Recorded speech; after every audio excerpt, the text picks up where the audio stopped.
అల్లూరు జిల్లా చింతపల్లి మండలం సాయినగర్ వీధిలో గత కొన్ని నెలలుగా త్రాగునీటి సమస్యతో బాధపడుతున్నామని సిపిఎం ఆధ్వర్యంలో సాయినగర్ ప్రజలు ఖాళీ బిందెలతో ర్యాలీ చేసి ఎంపీడీఓ ఆఫీస్ ఎదుట ఆందోళనకు దిగారు.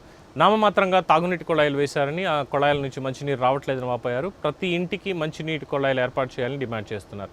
ఇప్పటికైనా అధికారులు స్పందించి సాయినగర్ వీధికి త్రాగునీటి సదుపాయం కల్పించాలని, లేదంటే పెద్ద ఎత్తున ఆందోళన చేపడతామని హెచ్చరించారు.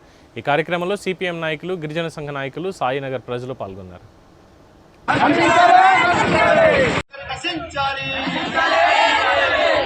సమస్యలపై స్థానిక అధికారుల ముందు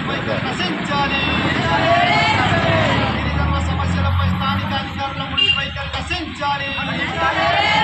స్థానిక సమస్యలు తక్షణమే పరిష్కారం చేయాలి, కల్పించాలి.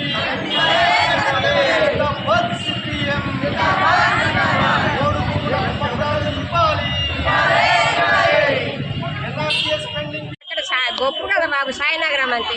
ముసలి ముడుగలు ఎలా దిగుతారు? అక్కడ దిగలేరు. ఏ టైంకి ఇస్తున్నారు ఆ ట్యాంకర్ నీళ్ళు? ఒక బకెట్ కూడా మేము పట్టుకోలేనప్పుడు ఆ టైం అయిపోతుందంటే అప్పుడంటే ఒకనాడు చీకటి అవుతా అన్నారంటే డబ్బులు ఇస్తే తెస్తాం నీళ్ళు అన్నారంట. మరి మా లాంటి వాళ్ళు ఎక్కడ డబ్బులు ఇస్తాం కూలి పనికి వెళ్ళి వాళ్ళు? మరి సఫలంగా తర్వాత సఫలంగా ఇవ్వాలి. ఆ గొప్ప నుంచి దిగాలి, ఎక్కాలి. ఎంత బాధ! నాకైతే ఒక బకెట్ నీళ్ళు కూడా ఇవ్వలేదు. మంచి కోసం ఎప్పటి నుంచి ఇబ్బంది పడుతున్నారు? ఎప్పటి నుంచి అంత 3 నెలల కిందటి నుంచి అమ్మా అంత ఇబ్బంది. ఎవరింటికి వెళ్ళినా ఎవరు ఇస్తారు? అందరు మోటార్లు వేసుకున్నారు కానీ నేను ఏమన్నా వాళ్ళు ఇస్తారా చెప్పమ్మా? ఇవ్వరు. సాయినగర్ వీధిలోని వీధిలో కొల వేశారు సార్. కొల వేసిన తర్వాత ఆ కొల నీళ్ళు ఒక్కరోజు రావట్లేదు సార్. రాకుండా 10 రోజులు 20 రోజులు అయిపోతుంది సార్. అప్పుడు దాకా నీళ్ళు లేకుండా మాకు తాగడానికి నీళ్ళు తినడానికి తిండి లేకుండా ఇప్పుడు నీళ్ళు లేకుండా తిండి ఉన్నా సార్ ఏం చేస్తాం సార్? కూలికాయలు వెళ్తాం, బియ్యం అయితే తెచ్చుకుంటాం, కూరగాయలు తెచ్చుకుంటాం. కానీ నీళ్ళు లేకుండా మంచినీళ్ళు లేకుండా మేము ఎలా తింటాం సార్? మంచినీళ్ళు ఉంటేనే కదా వండుకుంటాం సార్. మేము మంచినీళ్ళు లేకుండా వండుకోలేము కదా. ఆ పరిస్థితి ఉంది మాకు. అక్కడ బోర్ కూడా వేస్తారు. ఆ బోర్ వాటర్ అసలు రానే రాదు. అసలు ఎప్పుడు వెళ్ళి కొట్టినా ఒక బిందెకి నుంచి రాదు. అలాంటి మేము ఎలా బ్రతుకుతాము?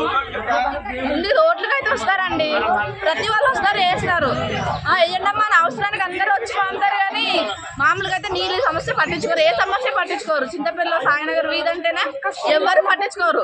మాకు ఇల్లు అనేది రేషన్ కార్డులు అనేవి కూడా రాలేదు ఇప్పుడు వచ్చి. మంచినీటి సమస్య ఉంది. ఈ సమస్య పైన నెలల తరబడి ఈరోజు